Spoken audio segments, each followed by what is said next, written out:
as you know, governance or being in a position of leadership sometimes can feel like Your Excellency.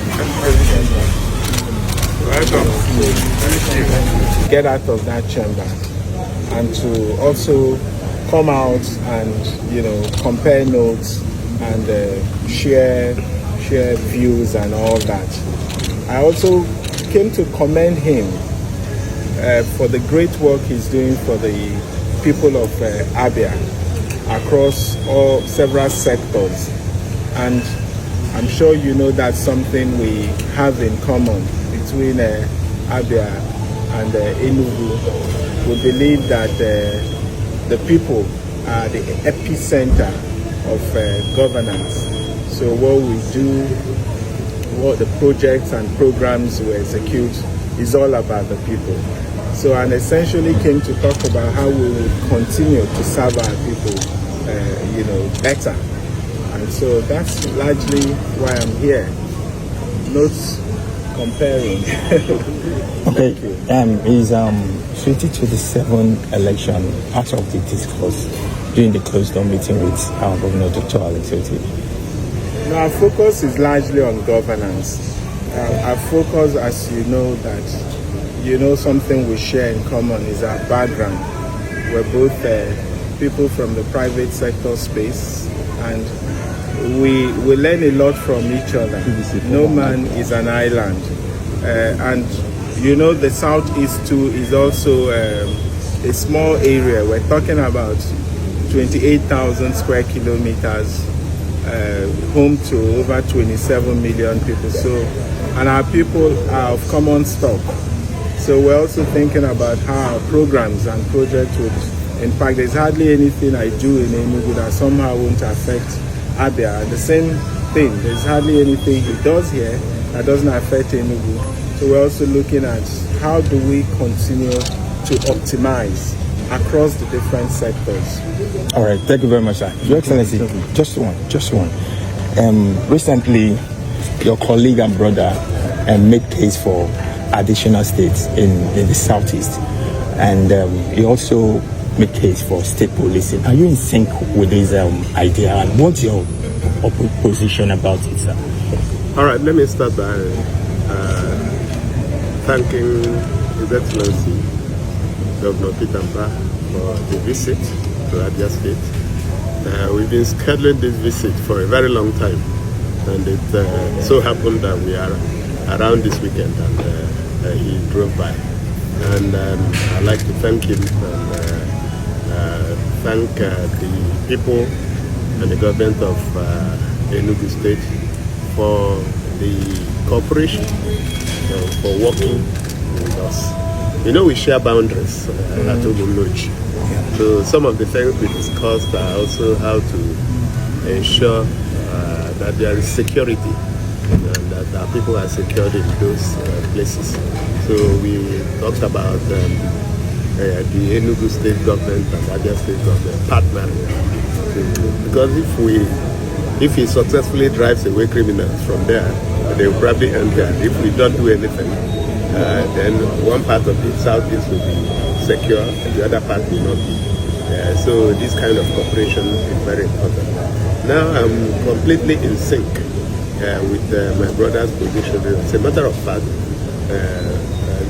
our two states and a few other states, many other states have supported the creation of state police, and I believe that the federal government will do something about that very soon. The issue about security is local, just like politics. Federal forces, they are doing their best, but then the state and the locals must cooperate with the federal forces to ensure that we have a crime-free environment. And then on the creation of additional states, why not? Virtually every geopolitical zone has 6, and I believe the Northwest has 7 states. The Southeast has 5 states. So I'm also in alignment for the creation of 1 additional state in the Southeast. Thank you so much. And have a safe trip back. Thank you. All right. Okay. Well, the job. Thank you.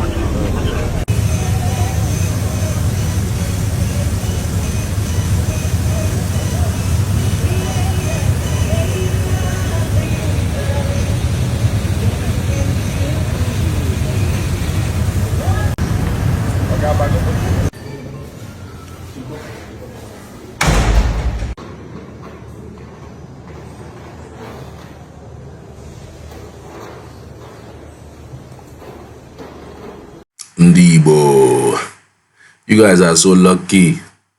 You guys are so lucky to have these kinds of people. I mean, these are the kinds of people that the system doesn't throw up for us. These kinds of leaders are the kinds of leaders that this Nigerian system don't throw up to us, don't give us because of the inherent corruption that is in it. Do you know how many times Alex Otti tried to become governor? Do you know how many parties he even moved before he finally got the Labour Party ticket? And even when he got the Labour Party ticket, do you know that the woman who was the returning officer for that particular election, they bribed her? In fact, if he was a man or somebody else, Alex Otti wouldn't have been the governor of that state. And then you imagine, would have still be having somebody who, Okeze Bazu, you know, propped up. And then the corruption would continue. Who would have thought that Abia State can look this neat? Who would have thought that Abia State can have an evacuation system where, you know, the dirt in Abia, in fact, as at the time Okeze Bazo was leaving office, the dirt in Mbah was enough to fill up the entire Independence layout. The dirt in Mbah alone, it was that bad. Are you talking about the roads, infrastructure? Virtually everything was moribund. People were owed salaries for months. Pensions were not paid. Nothing was done. In fact, monies were siphoned from that office, from that government office, all in the name of somebody else who was in power. This guy came. He doesn't have any godfather, at least, to say, give me small money, because that's what they do. Once they are able to install you, they tell you to now start bringing more monies to them. And if you the day you don't accept, they fight with you, and then they look for somebody else that will replace you in the next election.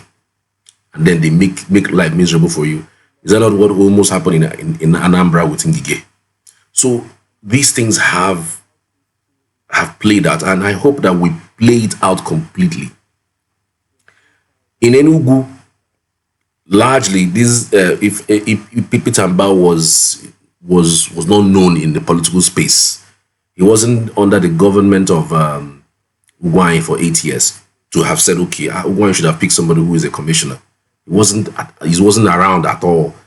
He wasn't even around under Sullivan. The only time that he played a significant role was being a commissioner under the first administration, the Democratic administration from 1999 to 2007, was under Chimaroke Namani. And he was just a commissioner. I think he didn't even spend up to one term or so, and then he left, and then went into private sector. Since that time, so it will tell you that he's not a government person, you know, for Cherek Ambia. That's why when he wants to do something as somebody who comes from the private sector, there is this air of urgency. I want to achieve this. Like he's like somebody that sets a target for himself and wants to see his achievements. He wants to see it, you know, quickly done. That's exactly the kind of person that both of them are. So even in that election, they almost remember. He almost lost that election because we were looking at an establishment person, because there was one of the persons who was the person who went to the Labour Party, Edoga, was an establishment person, was a poster boy of Gwai. You know, Peter Mbah was not part of his administration for 8 years.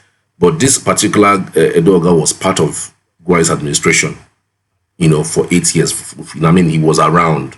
So they said that Edoga was supposed to be the one to get the ticket for PDP until Peter Mbah showed up, and then things changed. So he now moved to Labour Party and then started fighting from Labour Party until that election day. Everybody remembers what happens on that election day. After the election day, we're thinking that Labour Party was going to win because of what has happened with Peter Obi sweeping the federal government elections, federal election throughout the state. So people went to the polls with that same energy. And remember, they also moved the gubernatorial election by 1 week, and that also enabled Peter Mbah to go to the streets. And then there were also billboards that said obedience for Peter Mbah. So imagine that this system threw up an establishment person. I'm not sure we would have seen this kind of development that we're seeing in Enugu. And then look, I'm just being me. I'm just telling you my opinion. No, I might, and again, I like I said, I am not 100% all the time, but most of the thing I say here, when you go and check, it's almost, if it's not 70 to 90% correct, it's something around there. If we had thrown up an establishment person, say like an Edoga, I mean, though you can say that he's not going to do anything, but it should not be as though somebody who has come from a private sector, which was seen under Peter Mbah. So this meeting was just basically two individuals who have the interest of their people at heart. And I thank God they mentioned security, because security has become a problem between the two states. Abia State have had their share of farmer-header clash. Enugu State have also had their share of farmer-header clash. And I hope that this meeting would solidify whatever plan that they have with each other. And again, another point they mentioned is the fact that it's a sixth state for the Southeast. For crying out loud, the Southeast is the only region that has 5 states. Other regions have 7. Others have 6. North Central is 7. Northwest is 7. Southeast, Southwest, South, Northeast are all 60 states. Why is only Southeast as a region having just 5 states? Is that fair? You know, these are the things that I think that they should be discussing, because they also know that the people are also angry with the country because of this same marginalization thing. If you have a 6 states and then your appointment is balanced, nobody will emerge from anywhere. And Nnamdi Kanu will not emerge and start, singing those songs that he was singing under Buhari. And because we have had this agitation happen even before this guy emerged in 2016, Kanu.